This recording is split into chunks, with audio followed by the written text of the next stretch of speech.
you witches, how you doing today? We are back with another video, and today I want to talk about what does real witchcraft look like. Now, to start this off, I'm just going to say my hair is just kind of all winged up and I have no makeup on because I'm actually going to be doing a ritual later today, and I don't typically wear makeup. I'm usually freshly showered, but I wanted to get this video out first because while I was setting up for this ritual or getting prepared for it, I realized that, you know, there's some things we need to talk about.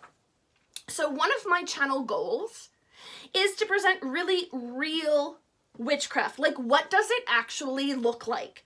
Because we see so many beautifully executed rituals, gorgeous witchy rooms, captivating spell videos. But is that what witchcraft really looks like? We're going to get into that today.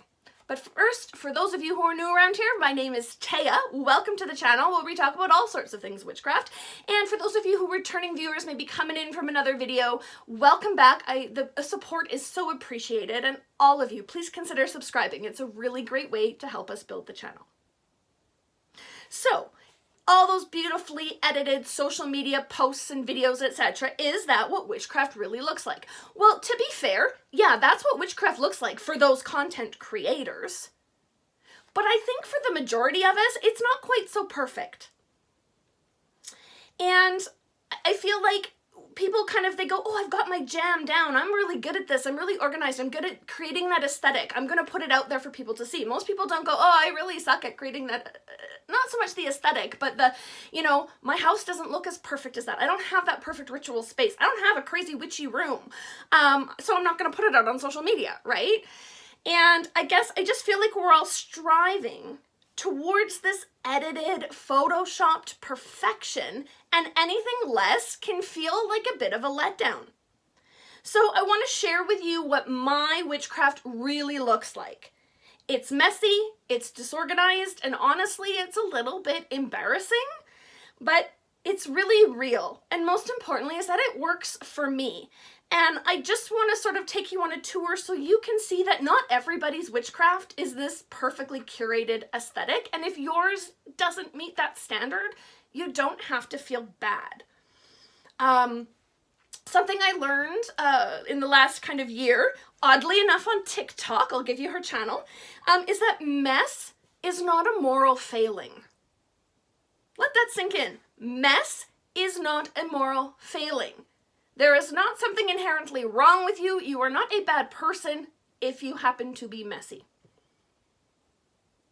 I think that's a really, really refreshing message. And if you're interested in that kind of, she calls it struggle care. Her name is Casey Davis, and on TikTok, her channel is @domesticblisters. And she does amazing videos with like tips and tricks for if you struggle with depression, if you struggle with like ADHD or organizational type difficulties. She's got some really great tips and tricks, and she does a really good job of sort of dispelling that myth that there's somehow something inherently wrong with you if you don't keep a perfect house. So I love Casey Davis, so check her out on TikTok @domesticblisters. So before we get to the tour part, I just want to share a few stories about my really real practice of witchcraft. So last summer, I was going to set some new energetic words for my house. And so I decided first I needed to cleanse the space. So I was doing a smoke and a seining ritual, Celtic ritual, to clean the space. And you go room to room and you smoke cleanse and you bless in each room, each window, each mirror, like portals in, that kind of stuff. Now, I told my family that I was going to do this. This wasn't like a surprise. Well, my daughter's all rolling her eyes when I get to her room, and she's like, oh, do you have to do this right now? I'm just like, oh, yeah, can you just let me get to it? And then I go downstairs to the main floor. And as I'm going around, my son is like, oh, Mom, it just smells so bad. It's giving me a headache. I hate this. And I'm like, oh my gosh, child. Again, it's like, it'll be gone in a minute. Just relax. Then I go down to the basement, and my husband's down there playing video games, which is fine. But he's like, oh, are you doing that right now? And I'm just like, obviously I'm doing this right now. Like, duh. So he gets up and leaves. And I finish the smoke seining. But, like, let me tell you, right? Anything ruins a mood. It's like your family beacon off from the comment section, right? So then I go out and I have to walk the perimeter of my home and set an energetic ward, and there's like a whole hand motion that goes with it on each of the 4 directions. So I walk out my house, and right out my front door, I head immediately south and then scoop around to the west, which is the front of my house, which is out in the middle of a cul-de-sac. Well, my neighbor's out there leaf blowing. He literally stops leaf blowing and watches me do it. With this like, oh, what's going on over there? Well, my husband is now outside in the front yard working on the trailer, bustling back and forth, huffing and puffing and like just, you know, creating all sorts of noise and distraction. And I'm just like, okay, just going through the motions. So then I walk the perimeter and I do all of this, and literally my neighbor sat there and watched the whole thing.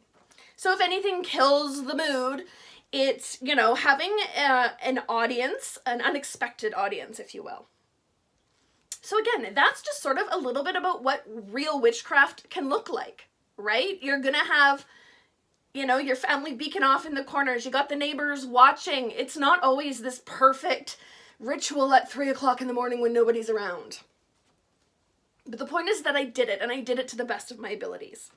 And then, even just last night and today, yesterday, the day before yesterday was the dark moon, and I have a dark moon little, like, it's like journaling that I do. So I didn't get to it on the Monday because I'd been out of town, so Tuesday, yesterday evening, I was like, okay, it's 9 o'clock, my son is gone to bed, my husband's snuggling with him, we're all good, I'm gonna like lock myself in my office and do my, you know, light some incense, light the candles, you know, get some mood lighting going and do this like really deep kind of digging journaling exercise.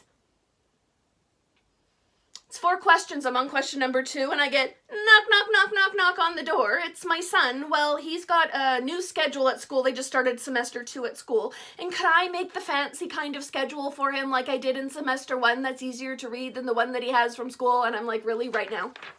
9:30 at night, you're asking me to do this? Like you're supposed to be in bed half an hour ago.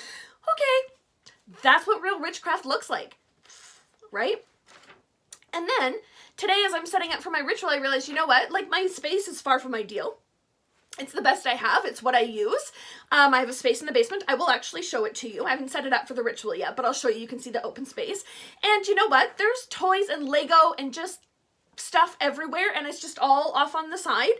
But I have a clear space to work in, and I'm doing it in the middle of the day, not even on Imbolc. It's my Imbolc ritual. And again, like I didn't get to the dark moon on the day of the dark moon.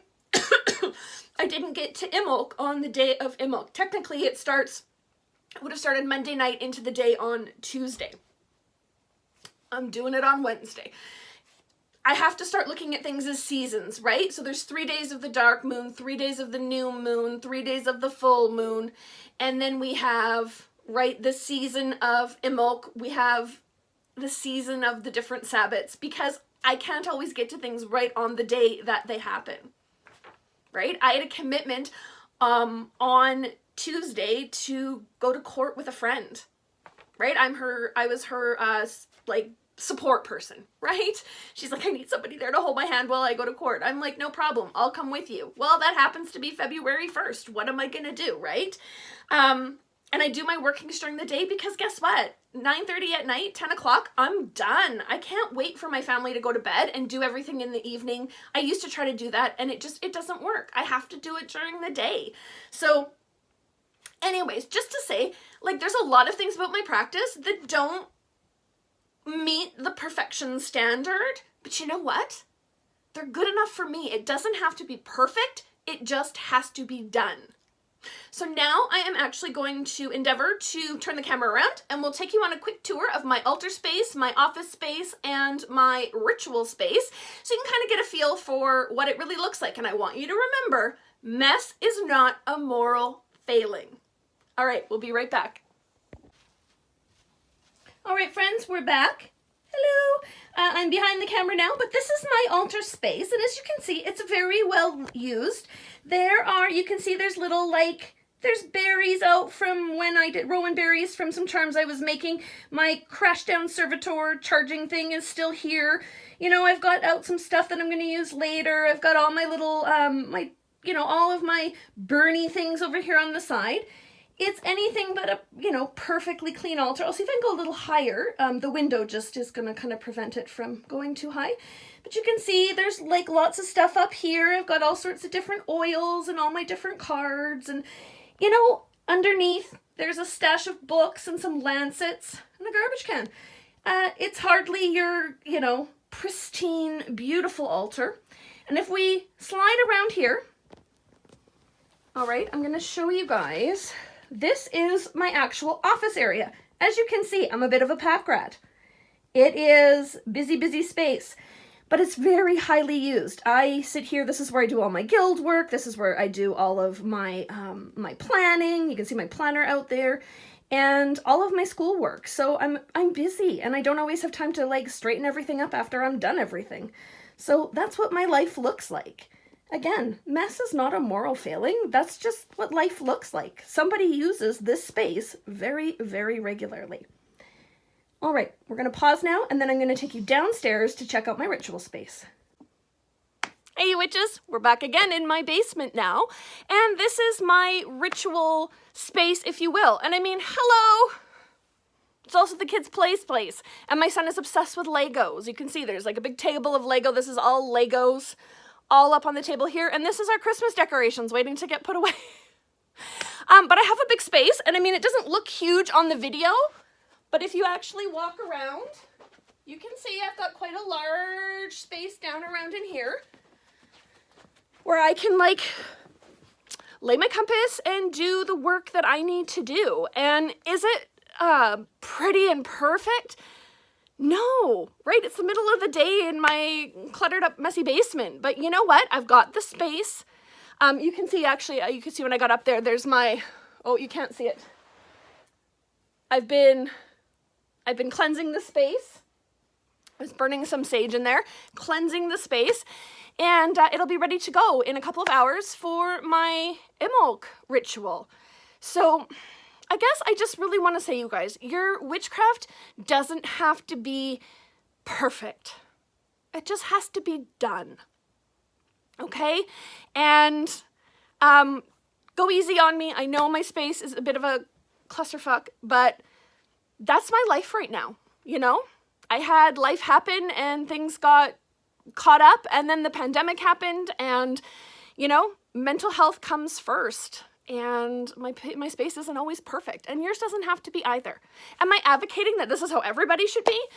No, but I guess I'm just trying to say that if this is what your space looks like, if this is the best you have for ritual, that's okay.